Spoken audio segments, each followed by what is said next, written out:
Yes! Welcome back to Matchday Live, and City have beaten Chelsea 1-0, and we are absolutely ecstatic. Nedum is playing it cool right now. He's like calm and collected. Steven and I are just all over. We're all over the place. That was great, wasn't it? Oh, it was absolutely deserved, and that's the best thing about this performance. And given the context of the game, given the doubts thrown at this team from every single perceivable angle, yeah, look at the performance today. Away, in many people's opinions, the champions elect. But that is how you do it. That is how you win a game like this. Absolute immense dedication, desire, work rate. And if we're being honest, 1-0 probably flattered Chelsea as well. Honestly, I think City were the best side by a long way.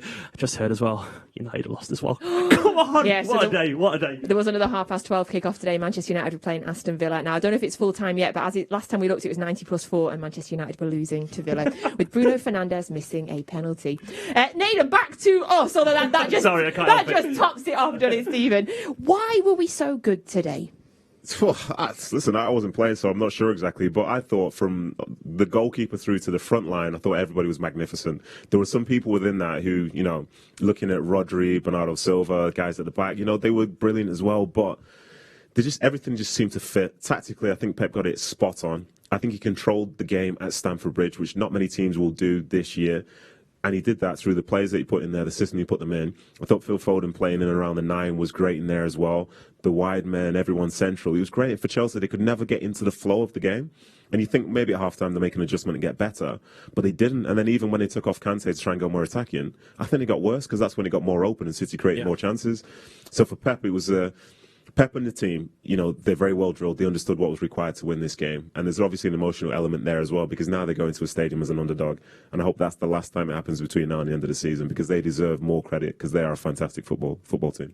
So here is the embarrassing moment that we scored in the studio. That's full time.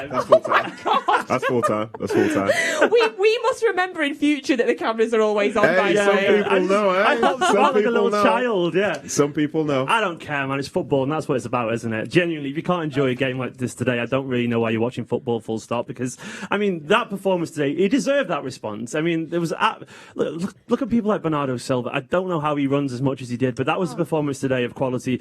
Up there with the 18-19 Liverpool performance when he was absolutely everywhere on that pitch down there. Honestly, from a man, not a single player wasn't on top of the game today. They were all fantastic, and I'm just delighted. I'm delighted because I guess maybe it's a reminder just how good this side is. Because obviously at the end of the season we had that unfortunate loss against them, and it can cloud the start of a season a little bit. But this is just, don't write this City team off. Don't write them off. Do you know what it is? I hope this moment, like the phrases we say in Manchester, just give your head a wobble. You know what I mean? And I hope for some people who've been doubting City and thinking that the league is set in stone and whatever, like really think about it and look at that game itself today, not just the result, but the performance. Yeah. And just remember, like, when you're talking about Man City, you're talking about the team who for throughout the last 4 years has been the best in England. Edison didn't make a single save. But when he needed to, it was like little stopping. But there's other things, of course. But they didn't honestly work Edison at all in terms of having to make a save. And did they have a shot on target? I can't remember one where Edison had to. I can't remember one. But either way, with two number nines. It's 2 number 9s. It's almost like. Nine doesn't win the game guaranteed, Adam, isn't it? It doesn't make any sense. I'm not going to say any more. I'm going to let you decide for yourself. Now, I want to have a quick word about Gabriel Jesus, obviously. First of all, about the way he took his goal, Steven. But, we're talking, Nedum, about people doubting City. I feel like Gabriel Jesus is the ultimate doubted player. And, year after year, people doubt him. And year after year, he provides. And this year, he's really come into his own in this kind of new position. But today, he gets the ball. He's strong. He holds them on the turn. He gets the shot. A little bit of word on Gabriel Jesus. Look, this is the kind of performance that epitomises Gabriel Jesus. There's clear talent there, clearly, but you have to work really, really hard. You're not going to get someone more humble on a football pitch than Gabriel Jesus. He absolutely cares about every single action. He works I'm not going to swear. Yeah, he works incredibly, incredibly hard. And to be honest as well, I'm glad it was him because maybe he doesn't always have the confidence in front of goal and there's a little bit of luck there, but you do make your own luck. You really do. You have to buy a ticket to win the lottery, and he took the shot. And to be honest, his form at the start of the season has been excellent as well. So he's worked his way into that team, despite the likes of Ferran Torres scoring loads of goals and Sterling and Mahrez. But he's there on merit, and a performance like that today, it shows why he's so highly rated. Genuinely a vital cog in this machine, and absolutely fantastic. And we can hear now from the goal scorer, from the match winner. It is Gabriel Jesus. Gabriel, it was a huge win today. What do you make of that performance?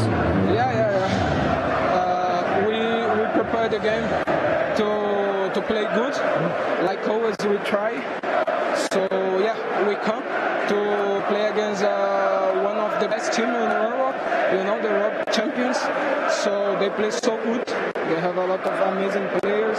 So we know that it's gonna be difficult for us, the game, come here and they home.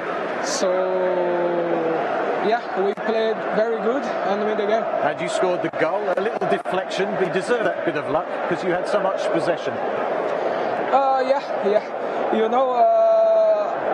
How the way I play like a striker, I never, I think, can turn properly because sometimes it's difficult to play back. So I turn good and I can shoot. Yes, and a little bit of lucky. I'm very happy to score that goal. And the most important, I think, everyone played so good, and we won the game. Absolutely right. Have we seen the champions, the Premier League champions today, send a little message, particularly after that defeat in the Champions League final? I think it's not about the message, like I said, always we try to play good as possible. Sometimes we are not playing good in the game, but if we hold and suffer a little bit and again the ball, we can attack. We have a lot of top players to create the chances and trying to score a goal. That's what I think we are. Thanks, Gabriel. Thank you. Thank you. That was the thoughts of match winner Gabriel Jesus. Now, a stat that Nedum's going to love. Pep Guardiola has overseen more victories than any manager in City's history. How many is it? 221 Well, in victories. 300 games, you said 300? Yes, 303 was it? Yes. And do you know what? That's possibly one of his best. Maybe even he might even argue it's his best. But either way, I mean, we were chatting then. I mean, off air when Jesus was talking. But if another goal goes in there for Manchester City, is there literally anything you can say was wrong about that performance? They didn't have a shot on target. Actual domination territorially, possession-wise, more chances by a long, long way against obviously the team. Absolutely banging form, Champions League winners.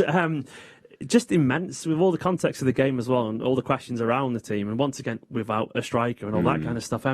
It's a perfect performance, absolutely perfect. And imagine the rest of the Premier League's reaction to that. That must be terrifying. I'm thinking about the reaction around Europe as well. Obviously, we've got Champions League week coming up. A lot of talk about this 9 days of fixtures that we've had in the week prior to today, Nedum. Obviously, we've got PSG on Tuesday night in the Champions League, and then we have Liverpool away next week.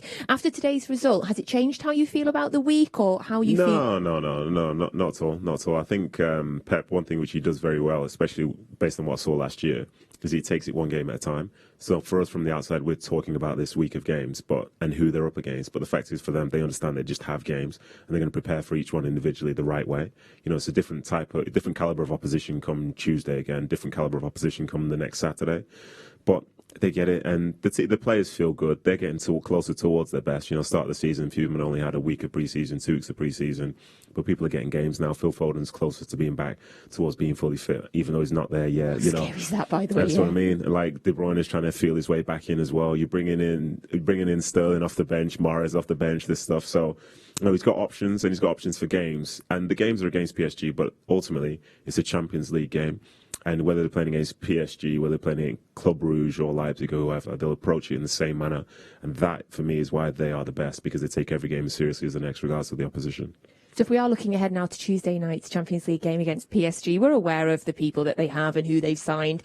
In terms of us in this 9-day period, obviously Liverpool on the horizon on Sunday, Steven, would you make any changes for the game on Tuesday, or do you think we'll be expecting to see a very similar team? Pep will play a strong team. It's Pep. But at the same time, if he didn't, I wouldn't be surprised. I mean, for me, the priority is the Liverpool game, simply because I do think we'll get enough points against Club Brugge, Leipzig and PSG at home to not have too much importance on this fixture. But there's an element of pride and focus that comes into this as well. Once again, Pep won't want the players, taking the foot off the gas, especially after the energy performance like this. You don't really want to reset it too much, but we probably have to be relatively practical because the Liverpool game is is the one that ultimately matters right now, I would say, in terms of the grand scheme of things. Having said that, though, imagine if we beat PSG. Is there any better way to prepare for the Liverpool game? Because momentum is everything in football, because it's mainly psychological, isn't it? So, essentially, I've said you might make changes, you might not. I don't know. You should do. You shouldn't. So. Tactical analysis is what we're talking about on this programme. Talking about the message that's sent out. If we are looking ahead to next Sunday now, the message that's sent out to Liverpool as well, who maybe I'm not saying Jurgen Klopp would have, but maybe some of their fans were doubting us. That is certainly waking them back up to us again. Yeah, perhaps. But, for Liverpool, one thing which they've got going this year is they've got all their players back and they've got their fans back. And, their fans at Anfield, that's their 12th man. Historically, we haven't been great there, and we brought that last year. But, it was without fans. So that's always going to be a tough game. And I think for Liverpool, even though, they might have thought City weren't that far ahead, like they're struggling, blah, blah, blah, they were 3 points behind them. So they're part of the conversation. They're still Man City. And I think even though this game today is a statement in itself, it's a part of a bigger story. And when you look at, say, what City were last year when they were well off the pace, and then they go on to finish the league and win the league by so much, I think the people who are underestimating the people who are just looking for short-term headlines, because the reality of the situation is certain teams rise to the top every single year, and Man City are definitely one of those. Ooh, the cream rises to the top. Yes, I like that. I like being the underdog sometimes, I thought It's been a long time since that was the case. I liked it. I enjoyed it today. Right, we're going to have a little look now at our cryptic City. Thank you so much for everyone that's been tweeting in using the hashtag Man City. So we're going to have a little chat through with you now who this is. So Katie Louise, Martin Seymour, Martin Booyans, and Jeff Clark. You've all got it right. So that is Tom Hardy, but he is playing one of the Crays. So Cray, and that's an egg. Cray egg. Right, you're going to have to help me with the next one. I presume it's a guy called Bell. I'm presuming it's someone called Bell. I don't know cricket, unfortunately, but that's definitely Mr. Bell. That's our Amy, isn't it? And that's Amy. So that is Craig Bell Amy. Craig Bellamy! Craig Bellamy! Gents, you both immediately got it. I know you did. Yeah, of course. Yeah, to be fair, though, it was thanks to you, Steve, because I knew that was Tom Hardy in the first picture, but when you mentioned the Cray thing, it's it's a wrap, it's over. I get it. I got it last week as well. Who's it? I realised there was a dabbing unicorn, but that was a De Bruyne bit, so I worked dabbing unicorn? In the middle, before it was a horse, I was doing, but that was a clue for the bit for the De Bruyne. So essentially, I'm very good at this game, and I take all the plaudits. That's absolutely fine with me. Fair enough. You take them. You enjoy yourself. Congratulations. Have a wonderful day. You're going across to the Academy Stadium now to watch the game. Yeah, to watch the EDS. I hope it's open. It was last time I checked. But I'm going to watch the EDS because why not watch more football after that? Because it was fantastic. So I'm loving it. And after this, if you're not going to the Academy, I can fully recommend getting yourself on YouTube and having a look at Esteemed Company. That's the one. Road to 60k. How are you doing? Where are you now? I need about 2,000 more subscribers. I mean, people watching this now, do it. We've got to get to 60k. So I subscribe, and then on this side, I subscribe as well. I'm a big YouTube guy. I subscribe to your podcast. If you want an excellent podcast, I can highly recommend Kickback with Nedum. This week he's speaking to Les Chapman. Excellent. Well, that was last week. This week was Casper Schmeichel. Oh, very nice. And the week before that was Michael Johnson and Scoldman. Yes, the Michael Johnson, not that sprinter guy, the Michael Johnson. The one that counts. So I can fully recommend, get yourselves on YouTube, Esteemed Company, get yourselves where you get your podcast from, Kickback with Nedum. Now, another man that I love listening to, could listen to all day, is our manager, Pep Guardiola.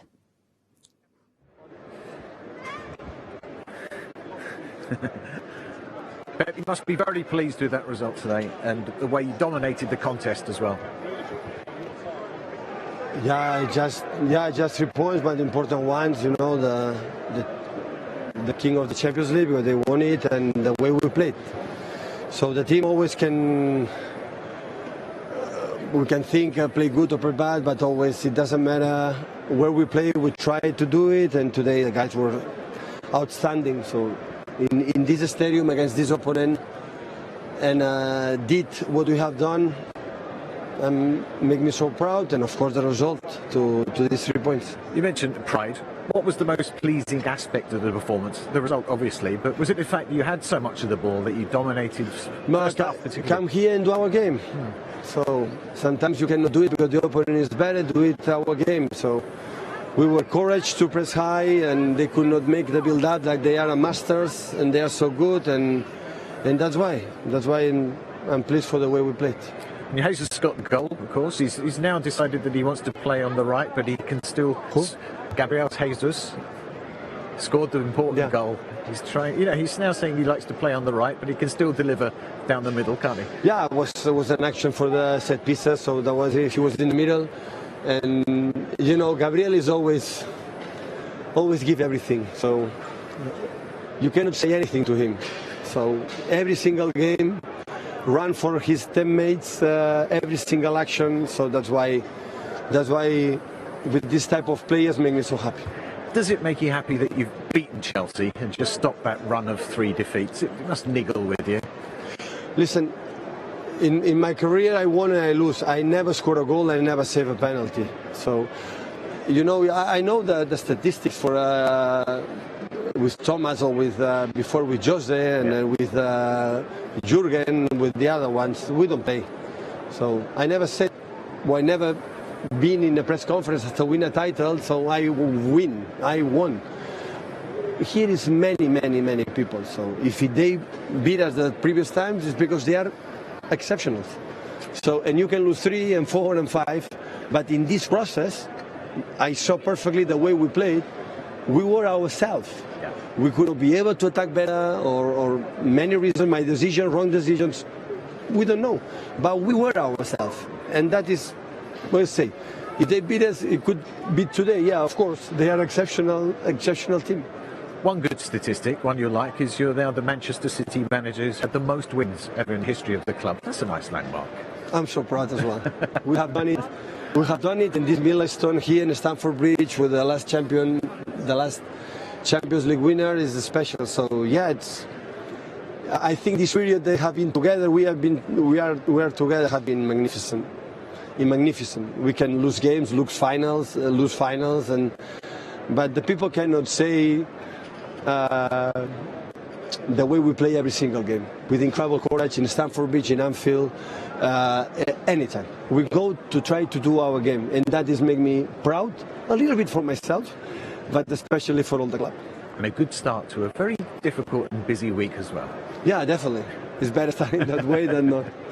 Cheers, Pep. Thank you. Yeah. Very happy and proud Pep Guardiola, and we're proud too. Pride, I feel like that's the word of the day today. So before we go, I just want to get a final word from the gents today. So a nice summary, a short, snappy summary of the game today, Nedum. Oh, well, I'm buzzing. I love listening to Pep, especially after a win, and what he said there was that they played the way that he wanted them to play, and they did it their way, disregarded all the noise from outside and played their way. And those players went out there with the character that they had to sort of go out there and try and get on the ball. They've controlled the game against Chelsea at Stamford Bridge in front of 40,000 fans, and they did it their way. Like, that's incredible. So I'm absolutely ecstatic. And it just goes to show, in my opinion, that City are still, without a doubt, the number 1 team in the Premier League. Stephen, final words? We're just living the best time right now as a Manchester City fan. Honestly, I never really thought I would see this growing up. I never thought I would see the quality of football. To be in the 85th minute against the European champions and just be passing it around with such composure. Nadine was like, put it in the channels, and they were there taking that's the touch. That's I was broken, man. I'm setting the old setting. I've not done the update. It's just, but it's genuinely ridiculous. And I feel lucky to support this football team and watch that football, because they've proven without doubt that they are, in my opinion, the best team in the land and all the world. Love that. So a big thank you to Stephen McInerney for being on the show today. YouTube, esteemed company. Esteemed custard sounds better. Esteemed custard, yes. Okay. Big thank you to Nedum and Kick back with Nedum on all of your podcast good places that you get them. So I will be back here on Tuesday night as our team travels to Paris to play Paris Saint-Germain in the Champions League. So do join me there on Tuesday. Today, let's just celebrate an incredible win, and Pep Guardiola is officially our greatest manager ever, as if we didn't already know. Have a wonderful day and a wonderful night, Blues, and I'll see you on Tuesday.